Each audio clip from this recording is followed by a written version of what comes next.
Bagaimana jika gurumu bukan manusia? Bagaimana jika ia bisa bergerak lebih cepat dari sebuah jet tempur dan telah menghancurkan sebagian besar bulan? Kini ia berdiri di depan sebuah ruang kelas sambil tersenyum seperti tak ada yang salah.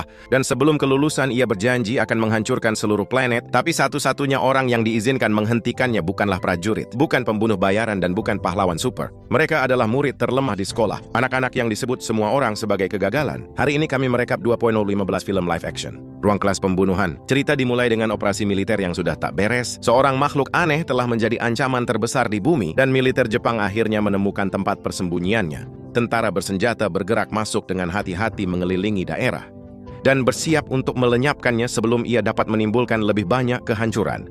Namun begitu mereka mendekat, mereka menyadari bahwa mereka tak sedang memburu target normal. Tentakel tiba-tiba menyerang dari kegelapan. Para prajurit panik dan melepaskan tembakan. Tapi peluru mereka tak melakukan apapun. Satu persatu mereka dijatuhkan. Bahkan sebelum mereka bisa memahami apa yang mereka hadapi, makhluk ini terlalu cepat, terlalu kuat dan hampir tak mungkin dibunuh. Beberapa minggu kemudian, makhluk menakutkan yang sama itu sedang berdiri di depan sebuah kelas. Namun kini ia tak menyerang prajurit-prajurit. Ia kadang mengambil kehadiran. Murid-murid yang duduk di depannya memegang senjata, namun guru mereka sama sekali tak terlihat takut. Ia memiliki kepala kuning raksasa, senyum lebar dan tentakel panjang. Bergerak di sekitar ruangan seperti ini hanyalah hari sekolah biasa. Lalu para murid tiba-tiba menembakkan, peluru berterbangan melintasi kelas. Tapi guru menghindar dari setiap tembakan dengan kecepatan yang mustahil, sehingga para murid bahkan tak bisa mengikutinya dengan mata mereka. Ini adalah kelas 3I SMP Kunugigaoka. Dan wali kelas mereka yang baru bukanlah manusia. Ia adalah makhluk yang menghancurkan sebagian besar bulan, dan kini ia telah berjanji bahwa dengan kelulusan ia akan menghancurkan bumi 2. Tapi untuk memahami bagaimana para murid ini berakhir di situasi yang mustahil ini, kita harus kembali ke awal. Di SMP Kunugigaoka, sekolah dibagi oleh kinerja.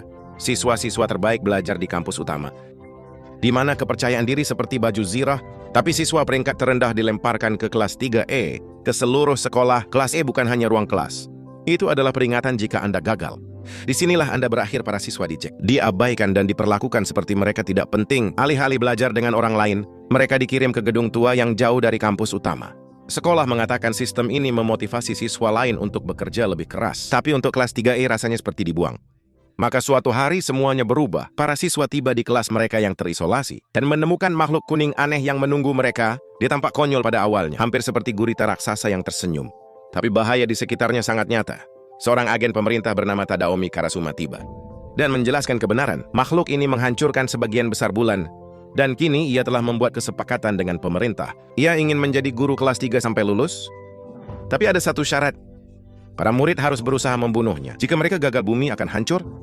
Karasuma memberitahu mereka bahwa makhluk itu bergerak dengan kecepatan luar biasa. Belum ada prajurit profesional atau pembunuh bayaran yang mampu menyentuhnya. Senjata normal tak berguna melawannya. Tapi pemerintah telah menciptakan senjata khusus untuk para murid. Senjata dan pisau itu terbuat dari bahan khusus yang tak bisa membahayakan manusia tapi bisa merusak tubuh gurunya. Untuk membuktikan, makhluk itu mengambil pistol dan menembakkan salah satu tentakelnya sendiri.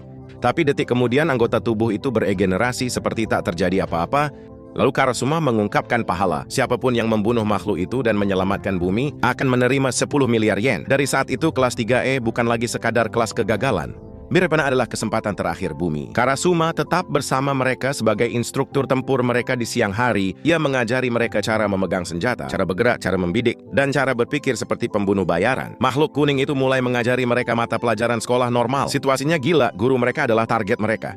Kelas mereka adalah tempat latihan mereka. Setiap pelajaran bisa menjadi percobaan pembunuhan. Tapi kemudian sesuatu yang aneh mulai terjadi. Monster ini sebenarnya adalah guru yang hebat. Ia bisa memperbaiki kesalahan mereka. Ia pelajari kelemahan mereka. Ia memberikan perhatian pribadi pada setiap murid. Dan meskipun setiap murid di ruangan itu berusaha membunuhnya, ia memperlakukan mereka seperti mereka penting. Untuk kelas 3E itu adalah sesuatu yang tidak biasa mereka lakukan. Segera guru lain bergabung dengan kelas. Namanya Irina Jalovic. Ia diperkenalkan sebagai guru bahasa Inggris. Tapi murid-murid dengan cepat menyadari ia tak hanya di sini untuk mengajar tata bahasa. Irina adalah pembunuh profesional.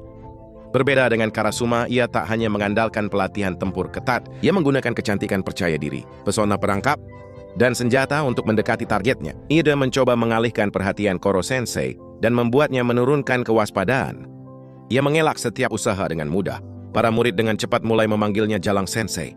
Sebagian karena sikapnya yang tajam, Sebagian karena mereka senang menggodanya, dia benci julukan itu pada awalnya. Tapi di kelas 3E, bahkan para guru harus selamat dari kekacauan masih. Bahkan dengan latihan Karasuma dan kemampuan pembunuh arena, tak seorang pun bisa menyentuh guru kuning mereka. Satu murid Nagisa Shiota. Dan mulai mengawasinya lebih dekat daripada yang lain. Nagisa adalah tenang-tenang dan mudah diabaikan. Tapi itulah justru yang membuatnya berbeda.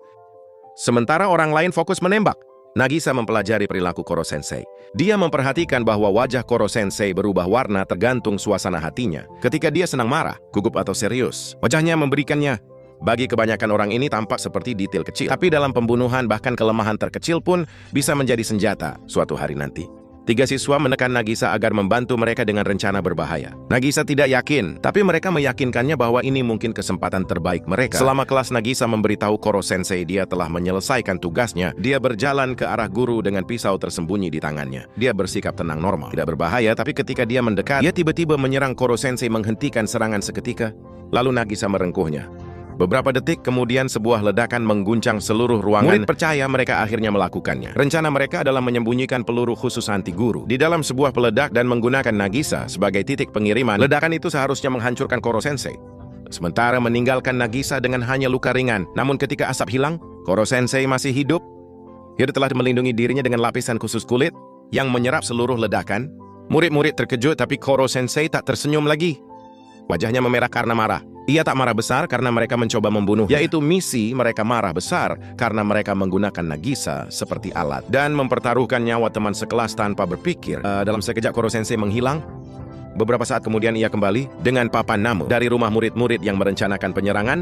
Ia memperingatkan mereka bahwa karena perjanjiannya dengan pemerintah, tapi jika mereka pernah menempatkan teman sekelas lain dalam bahaya lagi, keluarga mereka mungkin akan menghadapi konsekuensi. Setelah memarahi mereka, ia dengan tenang menyuruh semua orang kembali ke tempat duduk mereka. Ini adalah ketika kelas mulai memahami sesuatu yang aneh tentang dirinya.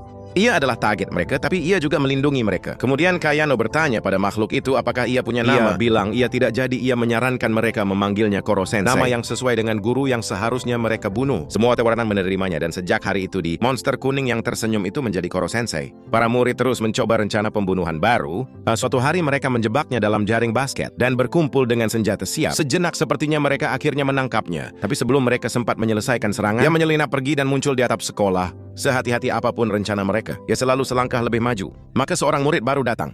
Namanya Karma Akaban. Karma dulu berada di kelas yang lebih tinggi. Tapi setelah perilaku kekerasan, ia diskors dan dikirim ke kelas 3I, tak seperti yang lain. Karma sama sekali tak takut pada Koro Sensei. Sebelum menemuinya dengan benar, Karma diam-diam menempatkan potongan-potongan materi anti guru di tangannya. Keesokan harinya, ketika Koro Sensei memasuki kelas, ia menemukan gurita mati ditikam di meja Karma. Karma dengan tenang meminta maaf dan mengatakan ia pikir itu gurunya. Seisi ruangan menjadi sunyi. Koro Sensei bergerak mendekat tapi bukannya marah. Ia malah mengubah gurita itu menjadi takoyaki dan memaksa Karma memakannya. Lalu dengan kecepatan yang mustahil, ia bahkan menghias jari-jari Karma dengan kuku palsu. Karma menyadari bahwa Koro Sensei bukan hanya cepat, ia tak bisa ditebak nanti. Nagisa melihat Karma sendirian dan belajar lebih banyak tentang apa yang menimpanya. Karma pernah melindungi seorang murid kelas I agar tak ditindas. Tapi karena para pengganggu itu milik kelas elit, sekolah menghukum Karma, malah pengkhianatan itu mengubahnya. Karma kini benci sistem tak adil sekolah, dan ia tak mudah percaya otoritas. Segera Karma menguji Koro Sensei dengan cara yang paling berbahaya. Ia bertanya apakah Koro Sensei akan mempertaruhkan nyawanya sendiri untuk menyelamatkan seorang murid. Rencananya sederhana. Jika Koro Sensei mencoba menyelamatkannya, Karma akan menembaknya saat musim gugur. Sejenak Karma berpikir telah menciptakan pembukaan yang sempurna. Namun Koro Sensei bereaksi seketika. Ia menggunakan tentakelnya untuk membuat jaring dan menangkap Karma sebelum ia menyentuh tanah, menyelamatkan nyawanya tanpa memberinya tembakan yang jelas. Karma frustrasi, tapi kini ia memahami sesuatu yang penting. Koro Sensei tak mudah dimanipulasi. Sementara itu pemerintah semakin putus asa. Dunia sangat ketakutan pada makhluk yang menghancurkan bulan, dan setiap usaha yang gagal membuat situasi terasa lebih putus asa. Sehingga Kementerian Pertahanan mengirimkan senjata lain ke kelas 3E. Kali ini murid baru itu bukan manusia, itu adalah mesin kecerdasan buatan besar bernama Ritsu. Mitsu dibangun untuk menganalisis Koro Sensei, belajar dari setiap serangan yang gagal, dan memperbaiki diri hingga akhirnya bisa membunuh. Selama kelas itu mulai menembakkan peluru khusus dari dalam ruangan, memaksa Koro Sensei menghindar tanpa henti. Tapi serangan-serangan itu merusak pelajaran. Para murid tak bisa belajar. Kelas menjadi hancur. Dan setelah setiap serangan, setiap orang harus membereskan kekacauan. Jumlah Ritsu mungkin membaik, tapi para murid semakin marah. Untuk menghentikan kekacauan, mereka menahan mesin dan mencegahnya menyerang selama kelas, bukannya menghukum mereka. Koro Sensei mendekati Ritsu dan mengajarkannya sesuatu yang penting. Membunuhnya saja mungkin tak cukup. Jika Ritsu ingin berhasil, dia perlu memahami teman-teman sekelasnya dan bekerja sama dengan mereka. Dia menciptakan versi digital dirinya, berkomunikasi dengan para murid melalui ponsel mereka, dan menjadi lebih dari sekadar senjata. Dia mulai membantu kelas. Sebagai sistem pendukung untuk pertama kalinya, Ritsu menjadi bagian dari kelas 3E. Tak berapa lama, murid pindahan lain muncul. Seorang anak laki-laki berambut putih bernama Itona Horibe datang bersama Shiro walinya. Segera mengklaim bahwa ia lebih kuat dari semua orang di kelas. Lalu ia menantang Koro Sensei secara langsung. Pertarungan dimulai di dalam kelas. Koro Sensei mengharapkan upaya pembunuhan lagi. Namun Itona mengejutkan semua orang dengan memotong salah satu tentakelnya. Itona memiliki tentakel yang berasal dari kepalanya sendiri. Para murid tercengang kekuatan Itona mirip dengan Koro Sensei. Dan untuk pertama kalinya, Koro Sensei menghadapi lawan yang sebenarnya bisa menekannya. Sebagaimana pertempuran berlanjut, Koro Sensei menyadari bahwa tentakel Itona kuat namun labil. Mereka memberinya kecepatan dan kekuatan, tapi mereka juga terlalu banyak mengendalikan Koro Sensei terpaksa menggunakan teknik peluruhan pertahanannya untuk menghindari kerusakan, tapi menggunakannya menguras energi. Tubuhnya melemah dan Itona memperoleh keuntungan. Tetap saja Koro Sensei tidak menyerah. Ia menggunakan salah satu pisau khusus anti guru untuk melemahkan tentakel Itona, lalu memaksanya keluar dari area pertempuran. Itona kalah dalam pertandingan. Shiro membawanya pergi. Tapi ini bukanlah akhir dari dirinya. Nagisa dan Kayano bertanya pada Koro Sensei mengapa ia menjadi guru kelas 3E. Koro Sensei mengatakan ia melakukannya karena sebuah janji yang ia buat pada seseorang. Ia dan mengungkapkan cerita lengkapnya, memperjelas bahwa janji ini berarti segalanya baginya. Siswa belum tahu siapa orang itu, tapi mereka bisa merasakan bahwa Koro Sensei membawa masa lalu yang menyakitkan seiring berjalannya waktu. Koro Sensei terus mengajari mereka dengan caranya yang aneh tapi cemerlang. Ia bergerak begitu cepat, sehingga ia bisa membantu banyak siswa hampir bersamaan. Ia mempelajari masalah mereka, memberi mereka bimbingan pribadi. Dan ternyata bahkan pelatihan pembunuhan menjadi pelajaran tentang kepercayaan diri. Untuk kelas 3E ini mengubah segalanya. Mereka diberitahu bahwa mereka adalah kegagalan, tapi Koro Sensei memperlakukan mereka seperti siswa dengan potensi. Lalu seorang pelatih baru tiba namanya Akira Takahoka. Pada awalnya ia tampak ramah, ia membawa senyum makanan pada para siswa dan bertingkah seolah ia ingin menjadi sosok ayah bagi mereka. Tapi Karasuma dan Arena dengan cepat menyadari ada yang tak beres. Kebaikan Takahoka hanyalah topeng. Metodenya yang sesungguhnya adalah pengendalian melalui rasa takut. Selama latihan, ia mendorong murid-murid terlalu keras. Ia memaksa mereka untuk berlari hingga kelelahan. Ketika Kanzaki ambruk dan mengatakan ia tak bisa melanjutkan, Takahoka tiba-tiba menampaknya. Sisi kelas merasa ngeri. Karasuma segera melangkah masuk dan menghentikannya agar tak memukulnya lagi. Takahoka berpendapat bahwa latihan Karasuma terlalu lunak, bahwa kelas 3E tak akan pernah menjadi kuat dengan cara ini. Untuk membuktikan maksudnya, ia menantang Karasuma untuk memilih satu jika murid itu bisa menyentuhnya dengan pisau latihan sekalipun, Takahoka akan meninggalkan Karasuma memilih Nagisa. Awalnya Takahoka percaya diri. Nagisa terlihat pendiam, tak berbahaya, dan lemah, tapi itulah mengapa Nagisa berbahaya. Di balik wajah tenangnya adalah insting pembunuh bayaran alami. Nagisa tahu cara menyembunyikan niat membunuhnya hingga detik yang sempurna. Saat ia berjalan ke arah Takahoka, ekspresi Nagisa berubah. Senyumnya menjadi dingin dan meresahkan. Untuk pertama kalinya Takahoka merasakan ketakutan sebelum sempat bereaksi. Nagisa menutup jarak dan meletakkan pisau ke lehernya. Pertarungan selesai seketika. Takahoka dipermalukan, dia tidak bisa menerima kalah dari murid.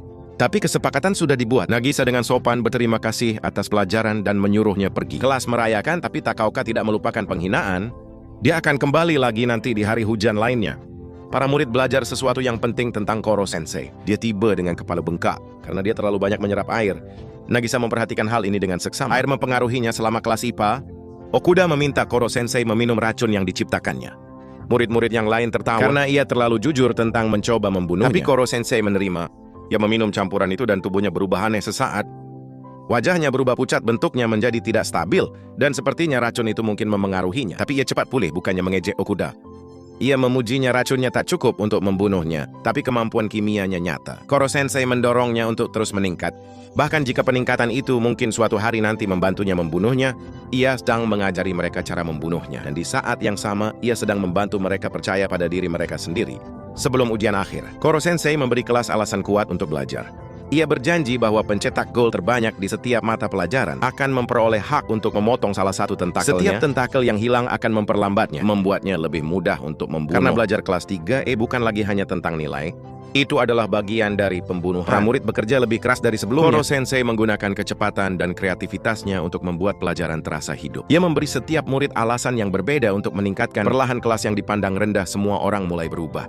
Ketika hasil ujian masuk, Beberapa murid memperoleh hak untuk melepas tentakelnya. Rencana pembunuhan terbesar mereka dimulai. Para murid mempersiapkan diri dengan hati-hati. Mereka tahu Koro Sensei terlalu cepat untuk memukul langsung, sehingga mereka membangun jebakan di sekitar kelemahan. Pengamatan Nagisa tentang air menjadi salah satu kunci. Mereka mengikat Koro Sensei dan melancarkan serangan mereka. Para murid memotong tentakelnya, menyiramkan air kepadanya, dan menembakkan peluru khusus mereka. Untuk pertama kalinya Koro Sensei benar-benar terpojok. Tapi hanya ketika kelihatannya mereka mungkin akhirnya membunuhnya. Koro Sensei mengaktifkan pertahanan pamungkasnya. Tubuhnya berubah menjadi bola pelindung yang pekat.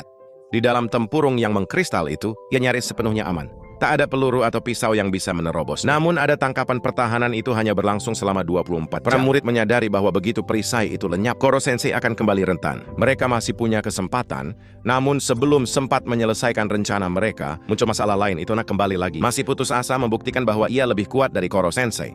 Pertarungan ini terjadi pada siang hari di dekat gedung kelas E yang lama. Langit kusam daerah itu tampak kelabu, dan hujan mulai turun menyelimuti segalanya. Tentakel Itona menyeruak dari kepalanya seperti tajam, senjata logam mereka bergerak cepat.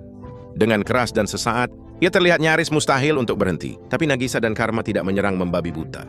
Mereka menonton. Mereka berpikir mengingat apa yang telah diajarkan Koro Sensei kepada mereka. Setiap musuh memiliki kelemahan, dan ketika hujan menerpa tubuh Itona, kelemahan itu akhirnya muncul. Tentakelnya mulai kehilangan kendali. Gerakannya memperlambat kekuatan yang sama yang membuatnya menakutkan. Mulai pecah berantakan di bawah hujan, Nagisa dan Karma menggunakan pembukaan itu dan menghentikannya. Tapi Koro Sensei tidak memperlakukan Itona seperti monster. Dia menawarkan tempat di kelas 3I. Untuk pertama kalinya Itona tidak dipandang sebagai senjata, ia dipandang sebagai murid. Kemudian, krisis akhir yang sesungguhnya dimulai. Pada malam hari beberapa teman sekelas tiba-tiba sakit, tubuh mereka terbakar demam, dan kelas menyadari ini bukan kelelahan normal. Seseorang telah meracuni mereka. Lalu Takaoka kembali benar-benar termakan dendam. Ia masih belum bisa menerima bahwa Nagisa mempermalukannya, dan kini ia ingin menghancurkan bocah itu di hadapan semua orang. Pertikaian itu terjadi di sebuah gelap. Resor terbuka seperti struktur. Kelas I mengawasi dari samping, dan Takaoka berdiri di sana, menjerit-jerit seperti orang yang benar-benar kehilangan kendali. Ia telah meracuni beberapa murid dan memegang penawarnya sebagai pengungkit. Permintaannya sederhana, kelas 3A harus menyerahkan Koro Sensei. Bagi murid-murid ini adalah jebakan paling kejam mungkin. Jika mereka menolak, teman-temannya mungkin akan mati. Jika mereka menyerah Koro Sensei, guru mereka mungkin akan dibawa pergi sebelum mereka bisa menyelesaikan misi mereka sendiri. Takaoka tahu persis betapa ini menyakiti mereka. Tapi target sebenarnya adalah Nagisa. Ia ingin ia ketakutan, ia ingin ia rusak. Ia ingin anak pendiam yang mengalahkannya berlutut seperti anak kecil yang tak berdaya. Untuk membuat situasi semakin buruk, Kayano juga dalam bahaya. Takaoka menggunakan kekacauan di sekitarnya untuk memberi tekanan lebih besar lagi pada kelas. Semuanya berantakan. Teman-teman mereka sakit. Guru mereka masih terjebak dalam bentuk pertahanan mutlaknya. Dan Takaoka percaya, ia akhirnya telah memaksa kelas 3E terpojok. Mereka tak bisa melarikan diri. Nagisa melangkah maju. Pada awalnya ia terlihat lemah tenang. Tak berbahaya persis seperti yang diinginkan Takaoka untuk menemuinya. Tapi itulah bahaya nyata Nagisa. Ia tak menunjukkan niat membunuhnya. Ia menyembunyikannya. Ia menurunkan dirinya, mengontrol pernapasannya. Takaoka menjatuhkan kewaspadaannya. Takaoka terus berteriak, menikmati setiap detik penghinaan Nagisa. Lalu Nagisa tersenyum, bukan senyum gugup. Bukan senyum ramah, sebuah dingin, senyum kosong yang membuat seluruh momen membeku. Dan dalam satu detik itu jurus Nagisa.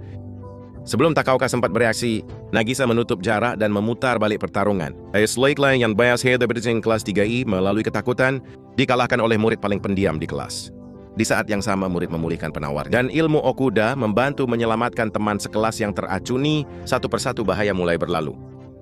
Kemenangan ini bukan keberuntungan, itu semua yang telah dipelajari kelas 3 datang bersama di saat yang tepat. Strategi Karma tenang Nagisa, ilmu Okuda dukungan Ritz, latihan Karasuma, dan seluruh kelas akhirnya bertarung sebagai satu tim. Maka waktu pertahanan mutlak Koro Sensei mencapai batasnya, cangkang pelindung mulai pecah.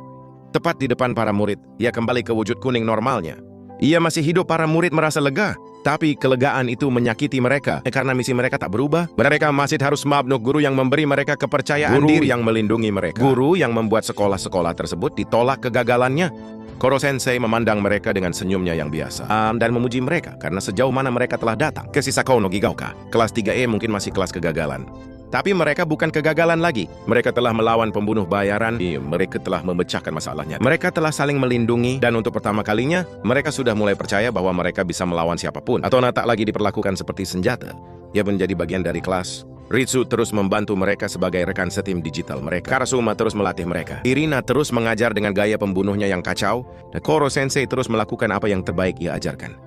Sehingga kelas 3E kembali pada rutinitas hariannya yang aneh. Mereka belajar, mereka berlatih, mereka merencanakan, dan setiap pagi mereka masih mengarahkan senjata pada guru kuning yang tersenyum, yang bisa menghindar hampir semua hal. Tapi kini misi terasa lebih berat dari sebelumnya. Pada awalnya mereka menginginkan imbalan, lalu mereka menginginkan rasa hormat. Kini mereka menghadapi pertanyaan yang tak seorang pun dari mereka harapkan.